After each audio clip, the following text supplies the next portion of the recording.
Enquanto escrevo, vou pensando que resido num castelo cor de ouro que reluz na luz do sol, que as estrelas são de prata e as luzes de brilhantes, que a minha vista circula no jardim e eu contemplo as flores de todas as qualidades.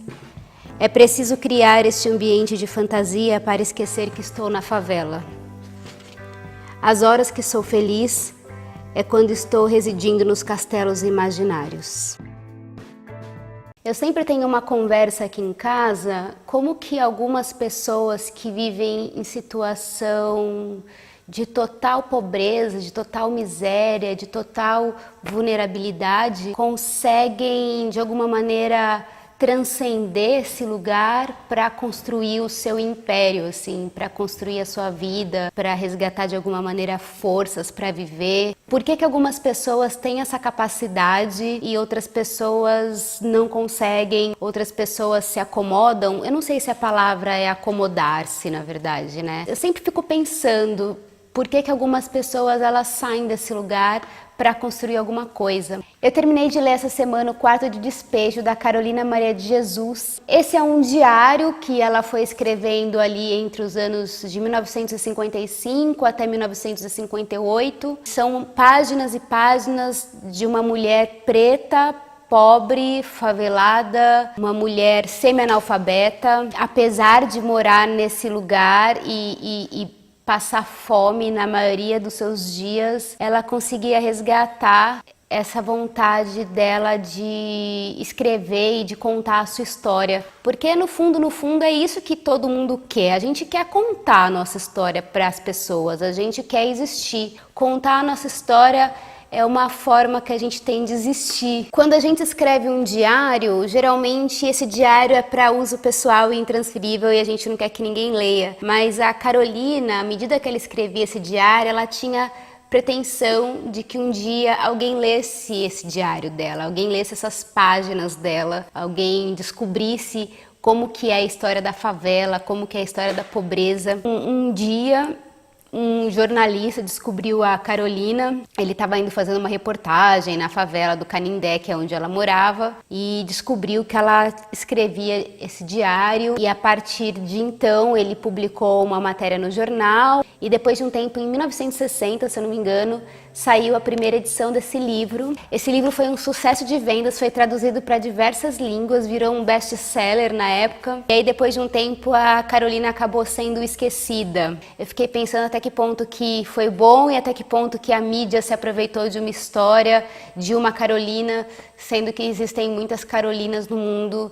E eu sempre acho que de alguma maneira a imprensa se apropria de algumas histórias porque elas são muito incríveis, vendem, usufruem, fazem tudo o que querem com uma história e depois descarta e, enfim, o que se fez com isso? Essa história me trouxe muitas reflexões, principalmente no que diz respeito à fome, porque eu considero a fome a grande protagonista dessa história. Todos os dias que ela escreve nesse diário, ela sempre começa falando que vai pegar água, que ela tem que ir até um lugar ali na favela, ela tem que passar por uma fila onde as pessoas vão ali pegar água e muitos dias em que ela acorda, ela não tem o que comer. Praticamente o tempo todo ela se alimenta de pão, café, ela consegue uns ossos num lugar ali perto com um açougue, se eu não me engano, só os ossos. Tem uma narrativa o tempo todo da fome que ela passa. Quando ela vai narrando esses fatos da fome, são os momentos que eu mais fiquei triste, emocionada, como que o mundo que a gente vive, que é tão rico, que tem tantos recursos e a gente tem pessoas que passam por esse tipo de situação, como que a Carolina era uma mulher forte, resiliente, como que ela era uma mulher que, apesar de todos os percalços que ela passava, ela encontrava forças para escrever. Isso é muito bonito nesse diário, assim. Todos os dias saía para catar papel, para poder trocar o papel por dinheiro. Só que antes de sair para catar papel, ela acordava mais cedo para poder escrever ou para ler. Então, para ela escrever era uma coisa muito fundamental, era extremamente necessário, um valor vital para ela. É muito tocante ver essa mulher que acordava às vezes 4, 5 da manhã antes de ir catar papel, parar e vou escrever o meu diário. Eu vou contar as histórias dessas pessoas. Ela narra em alguns momentos que ela quer contar a história da favela, de cada um desses personagens, para que as pessoas conheçam. E ela quer mostrar qual que é a situação dessas pessoas que foram despejadas ali naquele lugar, sem nenhum recurso. E no meio disso tudo, dessa completa pobreza, dessa fome que perpassa esse diário como um todo, a gente vê situações de extrema violência doméstica, situações que os moradores dali têm problemas com álcool, situações que as crianças estão ali abandonadas, elas não têm o que calçar, elas não têm o que comer, elas têm que ficar sozinhas e sofrem violência por conta das outras pessoas da comunidade. E aí me veio na minha cabeça a minha avó, que em algum momento eu já devo ter contado isso para vocês aqui em algum vídeo. Eu sou neta de uma mulher negra e analfabeta. Eu já sou de uma terceira geração que é extremamente privilegiada, porque a minha avó não sabia nem ler nem escrever, trabalhou de doméstica durante anos da vida dela. A minha mãe conseguiu estudar e deu tudo do bom e do melhor para mim, assim, foi um salto de melhoria de vida brutal. E eu sou uma pessoa extremamente privilegiada, tive tudo do bom e do melhor, mas eu lembrei muito da minha avó e provavelmente a minha bisavó viveu em condição extremamente vulnerável, morava lá no sertão de Minas Gerais. E ao mesmo tempo tinha um questionamento o tempo todo em relação ao entorno dela, em relação à política do país.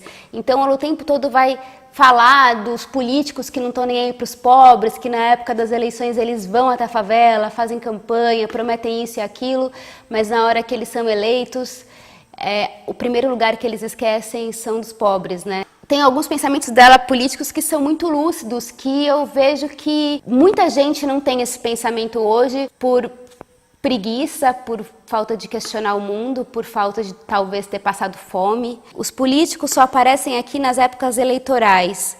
O senhor Cantídio Sampaio, quando era vereador em 1953, passava os domingos aqui na favela. Ele era tão agradável, tomava nosso café, bebia nossas xícaras.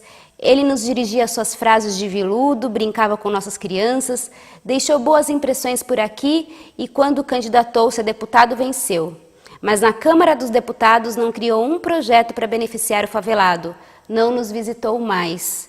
Eu classifico São Paulo assim: o palácio é a sala de visita, a prefeitura é a sala de jantar, e a cidade é o jardim, e a favela é o quintal onde jogam os lixos. Tem um outro trecho que eu achei bárbaro, que ela diz assim, ela está numa delegacia conversando com um policial ali, com um tenente, e ele fala assim para ela: disse-me que a favela é um ambiente propenso, que as pessoas têm mais possibilidades de delinquir do que tornar-se útil à pátria e ao país. Pensei, se ele sabe disso, por que não faz um relatório e envia para os políticos? O senhor Jânio Quadros, o Kubitschek, o doutor Adhemar de Barros. Agora falar para mim, que sou pobre, lixeira, não posso resolver nem as minhas dificuldades. O Brasil precisa ser dirigido por uma pessoa que já passou fome. A fome também é professora. Quem passa fome aprende a pensar no próximo e nas crianças. Tem um outro trecho que eu achei muito maravilhoso, continuando com essa questão da política e até questionando o lugar dela de mulher no mundo, né? Quando eu era menino, meu sonho era ser homem para defender o Brasil, porque eu lia a história do Brasil e ficava sabendo que existia guerra. Só lia os nomes masculinos como defensor da pátria. Então eu dizia para minha mãe: por que a senhora não faz eu virar homem? Ela dizia: se você passar por debaixo do arco-íris, você vira homem. Quando o arco-íris surgia, eu ia correndo na sua direção, mas o arco-íris estava sempre distanciando, igual os políticos distantes do povo. Eu cansava e sentava.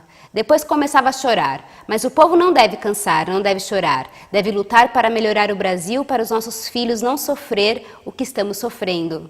Eu voltava e dizia para a mamãe: o arco-íris foge de mim. Nós somos pobres, viemos para as margens do rio. As margens do rio são os lugares do lixo e dos marginais. Gente da favela é considerado marginais. Não mais se vê os corvos voando às margens do rio, perto dos lixos. Os homens desempregados substituíram os corvos. Bem, gente, esse livro aqui são vários socos no estômago. Eu acho que esse livro aqui é uma obrigatoriedade. Se eu não me engano, eu acho que ele até caiu no vestibular esse ano que passou, não tenho certeza disso. Deveria ser obrigatório ler isso aqui nas escolas, desde cedo. Político, quando vai se candidatar, deveria ler Carolina Maria de Jesus, para aprender um pouco sobre o povo, para aprender um pouco sobre o que é passar fome, para aprender um pouco sobre o que é trabalhar, labutar, para aprender um pouco sobre como ser forte e resiliente, como resistir às intemperanças da vida. Tá tudo aqui porque isso aqui é de verdade, é humano. Sinceramente, falando dele agora e durante a leitura, me deu muita tristeza, muita angústia e obviamente também eu me vejo nesse lugar de privilegiada que sou. Pô, se essa mulher aqui conseguiu passar por todas essas coisas e resistiu viva, forte e estava ali em pé, por que que eu, que tenho tudo na minha vida, não vou conseguir, sabe? É meio que isso. Tem outras obras dela que eu gostaria de trazer aqui para vocês. Se vocês tiverem lido esse livro, deixem as impressões de vocês em relação à leitura. Vamos trocar, vamos conversar nos comentários e a gente se vê no próximo vídeo um pouco mais animada do que eu tô hoje. Um beijo e tchau!